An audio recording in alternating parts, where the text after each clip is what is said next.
Hello, welcome to my channel and welcome to my website. My name is Daryl and this is Programming in Any Language. The website is www.black-duck.com. It's where you will find all my videos organized in logical order. If you watch the multi-dimensional array lesson, you have a pretty good idea how 3D and 4D arrays can be put to actual use, and very good actual use. The lesson was simplified to an application to display data in 3 rows and 4 columns. Looking at that, you could easily visualize a budget screen showing 30 rows and 12 columns of all kinds of assets, income, and expenses across a 12-month period. Of course, that would make the app more complicated. And that's the problem with multidimensional arrays. They can get out of hand easily. And that lesson explained how to tackle the multidimensional array one step at a time to eliminate much of the confusion. The following set of videos replicate that lesson by stepping you through the building of that application, starting with the 2D array that is used to display the data. Once the application is running, the third and fourth dimensions are added to complete the application. Pay attention to the hierarchy chart. It's important that most of the methods and events are used to build the initial application. Adding 3D and 4D becomes a relatively easy process. Watch. Okay, we're going to build a 4-dimensional array application that's going to work with numbers, assets, liabilities, like the program you're seeing on the screen right now. This is a 2-dimensional array that we're looking at right now. It's got quarters 1, 2, 3, and 4 sitting out here, and it shows the assets, liabilities, and the equity. And assets minus liabilities equals equity. So we have that kind of array sitting there. We're going to expand on this and make it a 4-dimensional array. We're going to have the 2-dimensional array sitting right here. We're going to add the third dimension, which is going to be a year. So we're going to have multiple years of this thing. And we're going to create a 4th dimension, which is going to be companies. We're going to actually create a company array that'll have the years and have all of these things together as well. It's complex when you're working with a 4-dimensional array.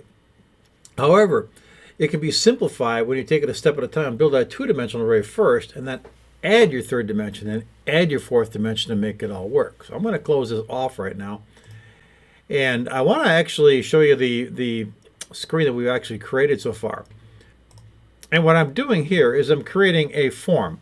I've got a combo box sitting up on top, which is going to be the company. We're going to ignore that for now. We're also going to ignore this year combo box sitting over here. We're going to concentrate on what we've got inside here, which is going to be the array. Now, these are text boxes, and I'm going to go to properties section here and just show you what they are. We're not going to go through the process of building this app because I'm showing it to you right here and we can put it together. But it's called text asset Q1. I should have hit on this here. Text asset Q2, quarter 2. Text asset quarter 3 and quarter 4. And if we go down, we've got liabilities, text liabilities quarter 1, and we've got the equity quarter 1 too. All of these particular text boxes have the enable property set as off, as you can see. So you can't get at them. When you actually run this thing, you're not going to be able to see those things. We've got a load file button here, a save file button, and a lock grid button. Behind it is another button, the unlock grid button. So they're sitting there together. So we've got those hidden away. And the lock grid and the unlock grid, we can check those things. In the case of the lock grid, it's invisible. So the visibility is false in this thing. If we send it to the back, the unlock grid sitting there, and we can click on that, and it is visible. So we're seeing the unlock grid when we actually come up and run this thing. So we swap on those two out. They're going to turn this thing on or make these text boxes enabled as we need them to be enabled. I think that's the only difference we have here. What I name these things, I named this guy Combo Company, CMB Company. I named this one Combo Year. You saw what I named these things: text asset Q1, Q2, 3, 4, text liabilities Q1, 2, 3, 4, and TXT equity Q1, Q2, 3, and Q4. I did not name these labels because we're not going to be using them in code. So they're just sitting as label 13, 14, 15. I've got the button load button. I've got the button save. I've got button unlock and button lock. That's what they're named. And I've got the button exit. That's the only difference I've made on here. I didn't do nothing whatsoever as it goes. I'm going to actually run this thing. We'll see what happens when you actually run this and bring it up. If you do that, it basically looks like this. It's a screen that has these buttons enabled, and there's nothing that'll work on here because there's nothing coded behind them. Even the exit button is not coded. So we'll do all that to make us all work. There's drop-down boxes here which are not functional. Well, they do have stuff in there. They do have stuff in there. We'll talk about that later on how I'm going to actually work with that thing. But we're not going to ignore it for now and build our two-dimensional array application first and add the third dimension, which is the years. And we're going to add the fourth dimension later, which is going to be the companies that we're going to be working with on this thing. So I'll show you how that all happens later. So let's get out of this and let's get to work and actually start this thing and make it all happen. Now we do that by programming form load first. What do we want to, actually let's look at our plan. What I've got here is the company year equity application hierarchy chart. I put it together. On the top are all the buttons or all the things that will execute that we need. It's going to be a form load button that's going to do something. A button load, button save, button unlock, button lock, unlock. We've got a save file function. We've got a combo year function, a combo company, and load file. We're going to ignore these two right now and just totally ignore those because they're going to happen later. We'll add those pieces to it. But we will do the form load. And form load is going to initialize an array. It's going to load the file, and it's going to display a grid. What files are going to load? Well, it depends if there is one. So we're going to look at that. And once it has the file loaded or it's initialized, we've got zeros in there, it'll display it in the grid. So we'll see some numbers popping up there. We're going to also initialize the array. So we're going to have to create this thing somehow. We're going to do that. And we're going to display the grid. And you can see that's being used by a number of areas there. So we're going to create a method and let it be called by any other routines that actually have it out there. So let's get started on this and get an idea. Oh, it's also a button exit. There's nothing going on with the button exit, so I just put it down over here on the side so we can see that it's there. It's accounted for. That's basically what we're talking about here. So let's go ahead and code this. So the first thing I want to do is I'm going to double click on the form to bring up my form load button, my form load event, and there it is. It's got nothing in it right now. So we're going to take this form load event and we're going to go ahead and initialize the array. So we're going to call a routine called initialize array.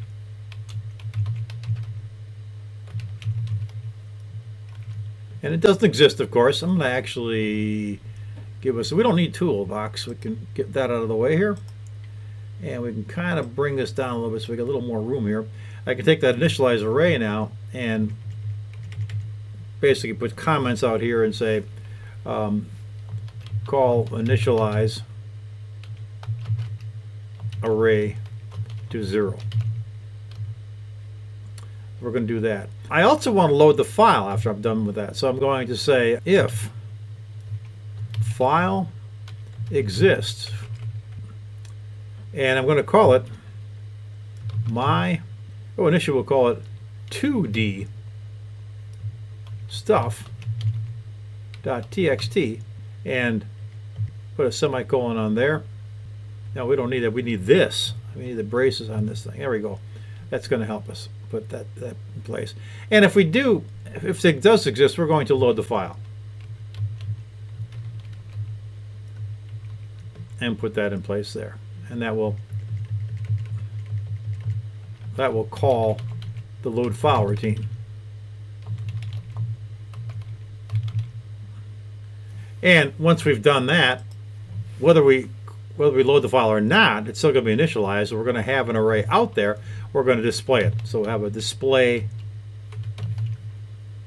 grid routine sitting over here, and we'll call display grid routine. Now we've got errors and all this stuff right here. And why do we have these errors? Find out what's going on here. With initialize array, it looks okay.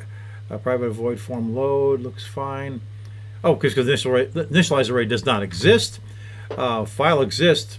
The name file does not exist in the current context. Why is that? File.exe. Is our system IO? No, we don't have a system IO in here. Let's put that in right away using system IO, and that gives us that error. It takes that away. We need to put that in place so our system IO is there. We're going to be using reading and writing of the file, so that gets rid of this problem here. And we have these other errors are here because we don't have these things created, so that's just fine. But we're all set to go on this. I'm going to save this, save all, So we've got it in place. So let's go ahead and create our array piece first so we can initialize this. We're going to go up to the form, and under this thing I'm going to create my two-dimensional array. I'm going to have a couple of constants.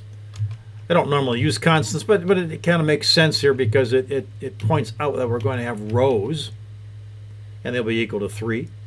And we'll just say number of rows. And we'll have another constant called int cols, and that'll be equal to 4, number of columns.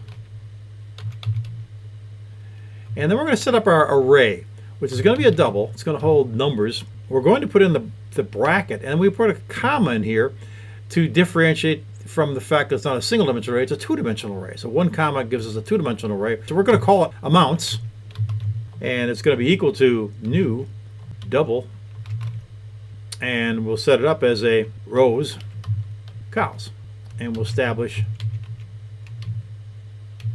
the array. So the array is built now, and I could have put numbers in. I could put the 3 and 4 here and ignored the constants completely, but I'm going to use the constants later in my loops.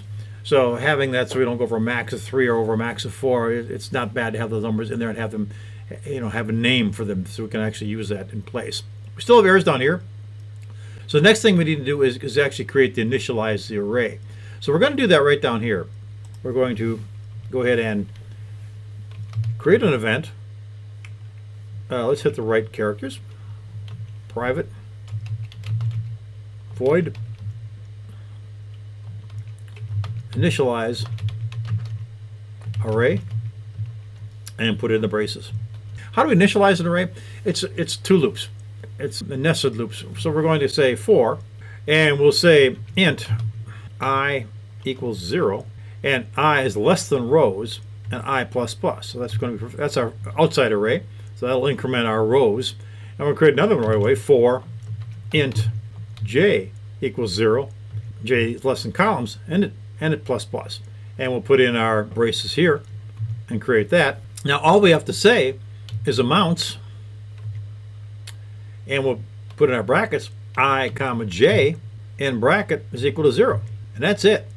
And this will fill with 0. So that takes care of the loop that's going to create this for us, our routine that's actually going to do it. So our initialize array is built, and that'll initialize it and make it go.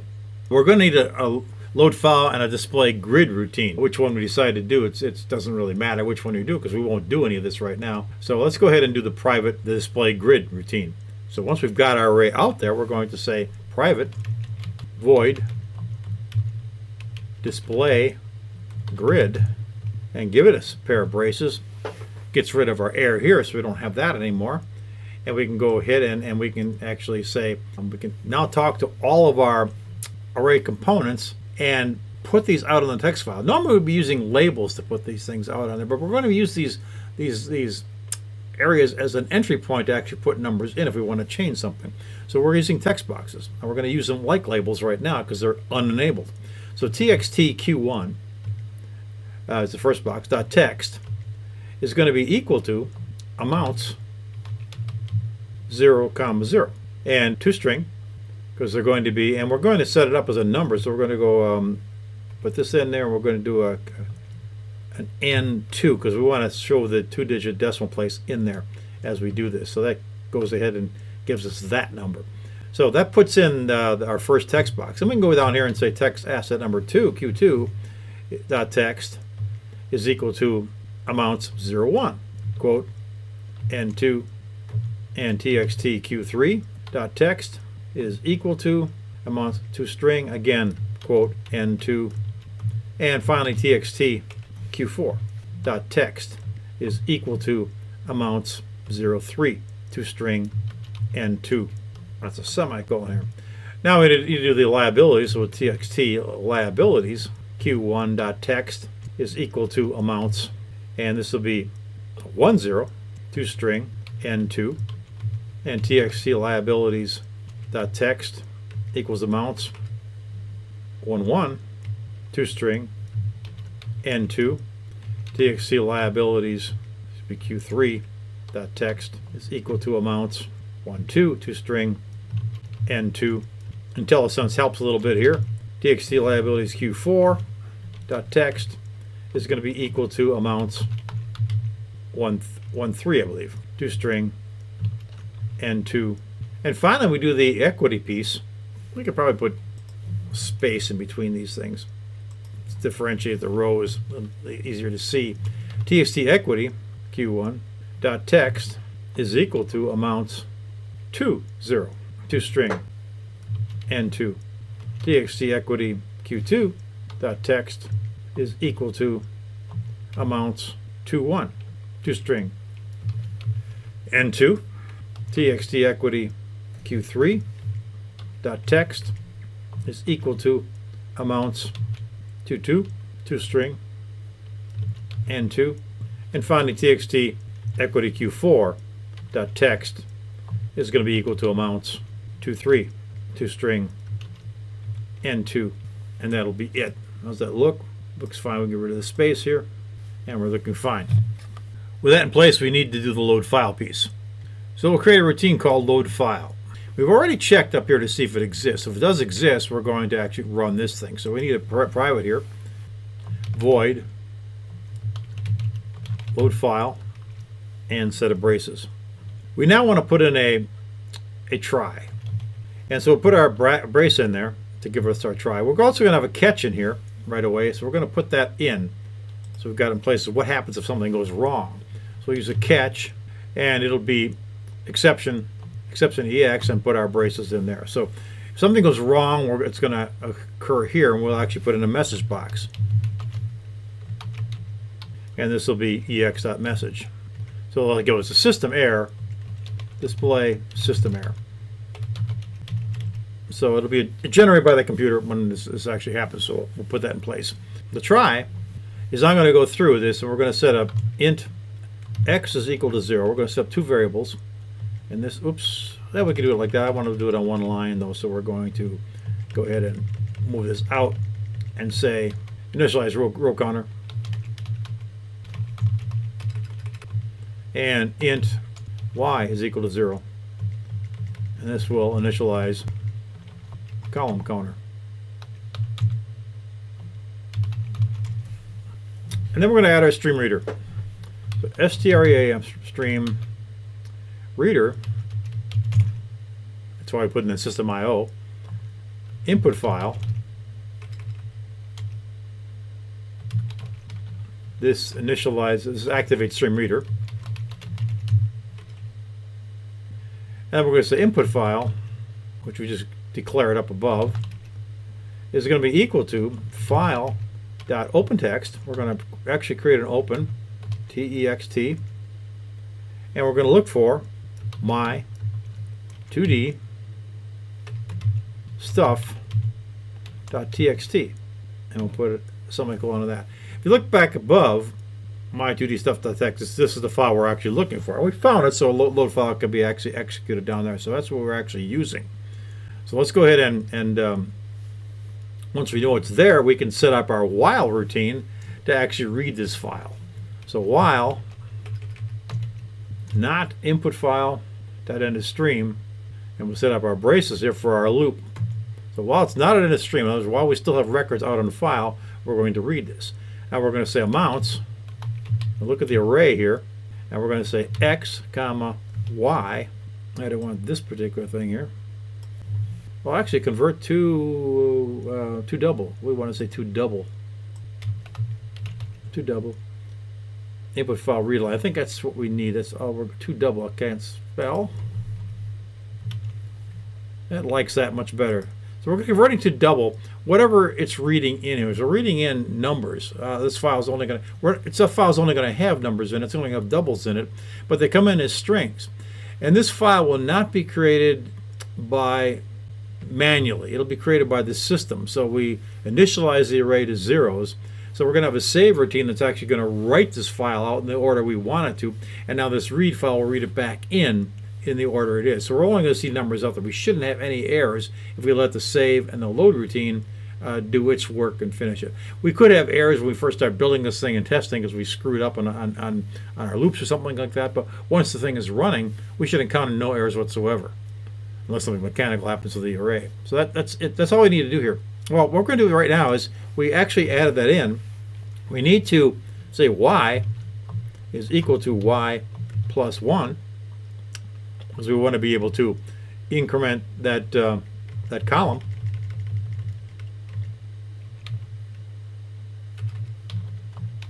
Also want to say open file up here.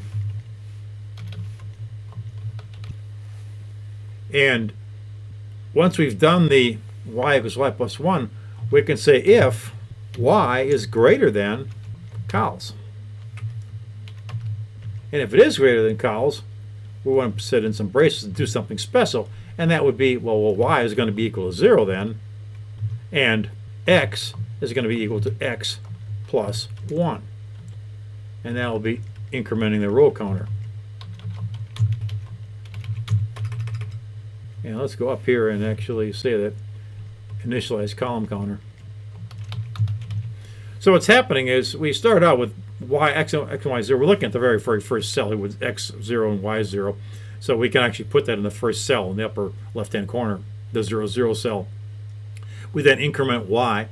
So we look at all the columns in that 0 cell. And once we reach the end of the columns, we set y back to 0, to that first column. And we increment x, which is our next row. So we're looking at the next row. We can go through this process and add that row to it too. So once we've done that, we're all set here.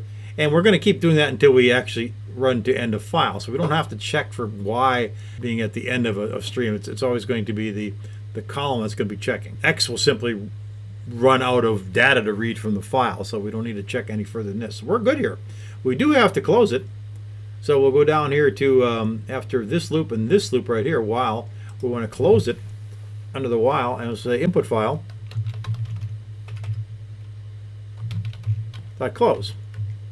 And this closes our file. And what do we want to do now? Well, let's display it. Since we read it, let's display the grid.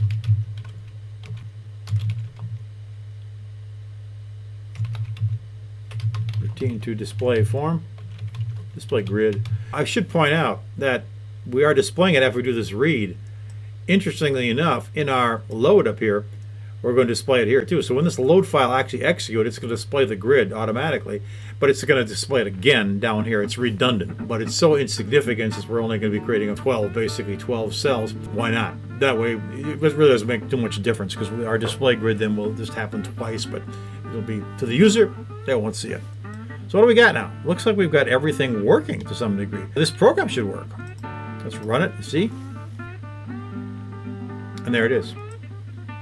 It's showing the data in the cells. The zeros are there. We didn't have a file out there, but we do now. Because we don't have a file out there because we simply initialized and did that. We did not load it. We need a save file routine that's actually going to put this out there. So it'd be handy to do that next and put that in place. So let's go ahead and close this. We don't have our exit button on either. Let's go ahead and do that exit button very quickly. We jump over here, hit our exit button, and then close form. This dot close. And that's done. Okay, that establishes the 2D array. Save hasn't been done yet. And data entry and the math involved hasn't been done yet either. And while we know we created the array, we really haven't tested the process. There are sure to be bumps along the way. There are always a few bumps in the road. And you'll see those bumps in the next video. I'll see you next time. Thanks for watching. Don't forget to use the website for easy access to all my videos. And if you get a chance, please subscribe. That way, you'll be notified when something new is available. We'll see you in the next video. Take care.